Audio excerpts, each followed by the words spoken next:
Okay, so I'm going to get even more into um, how tragedy was developing in Greece. We're kind of really fast forwarding here because once that dialogue was invented, the Greeks kind of latched right on, and plays were really starting to be written. Um, every year in the part sorry, every year in the city of Dionysus in Athens, there was a religious festival where the Greeks honored their gods. Oops, sorry, there's my children in the background. Every year the Greeks took part in this religious festival to honor their gods with all kinds of different annual festivals. There were tons every single year, tons and tons and tons. There was a particular one at the end of March and the beginning of April in Dionysus in Athens that extended over several days. It was both civic and religious, and it was open to the whole Greek world. So people outside of Athens came to this festival because it served as a showcase for Athenian wealth and Athenian culture. It was a really massive festival. Dionysus, who the city was named after, was the god of fertility, the god of wine, and revelry, so the god of partying. Um, and Dionysian worshippers sought to promote fertility, they sought to promote ample, full harvests, and to ward evil off from the community. This was a great time for them to have a big festival. And what better thing to do at a festival than to have plays performed? Um, Wealthy citizens of Athens and other communities too, but right now we're talking about Athens because this is where this particular festival took place. Dionysia was part of, sorry, Dionysus was part of Athens. The wealthy citizens there paid for much of the expense of putting on a play in the festival. It was considered part of their civic responsibilities. Can you imagine? Basically, to foot the bill to produce a play. Oh, imagine that. Imagine that. So, the dramatist or the playwright also would act in his plays and train the Greek chorus and the second and later the third actor when the third actor was added as well. This playwright also composed all the music and the dances and supervised every aspect of the production. So the playwright did it all. They wrote the play, they acted in the production, they directed all the other actors as more and more actors were added to plays and dialogue and tragedy continued to grow. So being a playwright in ancient Greece was a lot of work. They were very embedded in the entire process. Um, each playwright in the festival, there were lots of rules about this. They seem to have been given a fixed number of actors that they could work with, most likely three actors. So everyone was playing numerous roles in each play. All the actors were men. All the actors wore masks, according to the style of performing that was happening back then. Most of the dialogue was sung or recited, and dance was a part of many of the scenes. Realism was not the goal, um, and the reason why most of the dialogue was sung or recited really was because of the way these theaters were set up. If you've ever seen an outdoor amphitheater, really what you're talking about is the fact that vocal quality was what these actors were judged by most.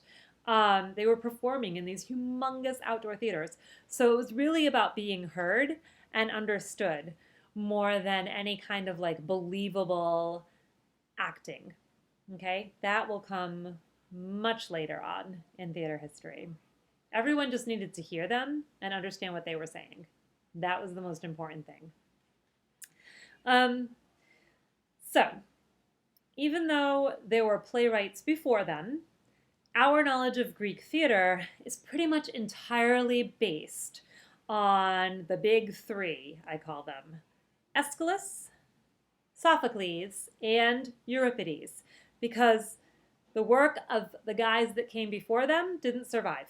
It just didn't survive. This is ancient, ancient stuff. And out of Aeschylus and Sophocles and Euripides, who wrote tons of stuff, only 31 of their tragedies remain. And we're talking like more than 1,000 plays between the three of them, and only 31 of theirs remain. All right. Backtracking a little bit to that big religious festival. This was a theater festival in Dionysus. Did you ever go to a high school theater festival? Did you ever compete in those? That's what this was. This was a competitive theater festival in Dionysus. Each playwright would submit a group of 3 tragedies. They were trilogies. Only one complete trilogy has survived. So it's really important to remember when we read ancient Greek plays that they're only one part of a group of 3 that the playwright envisioned. A lot of times the other ones like haven't survived, so you'll read one and you have to keep in the back of your head that the playwright actually wrote that as a part of a trilogy. Kind of cool. There are a number of recurring features that we'll see in the Greek plays that have survived that make us think that this was how plays were typically written back then. And remember, these are like the first plays ever. So it makes sense that they were all sort of like following very, very similar kind of formulaic things. They were all kind of like learning how to write the first plays ever. So most of the plays begin with a prologue, which provides information about events that have occurred prior to the plot of the play when it opens. So we get a little background information. Then we have what's called the Paradose, Parados, the Paradose, or what's known as the entrance of the Greek chorus. We're going to get into the function of the Greek chorus on a later slide, I promise. So the chorus enters. This Paradose can vary from 20 to 200 lines of the play. It introduces the chorus. It gives exposition or background information about characters and plot, and it establishes the mood of the play. Then there are a series of episodes or scenes, which can be anywhere from 3 to 6 episodes or scenes that develops the main action of the play, and then we finish with what's called the Exodus, Exodus. Exodus. That's the end. That is when all the characters depart and the chorus departs, and the play is finished. Big important thing to keep in mind: Greek tragedies are based on myths. They're based on existing myths. The playwrights wrote their plays based on existing myths that their audiences would have been familiar with. They just kind of made the myths their own. So they'd play around with the myth of it. When you watch Disney's The Little Mermaid, right? The Little Mermaid was already an existing story. It was written by Hans Christian Andersen.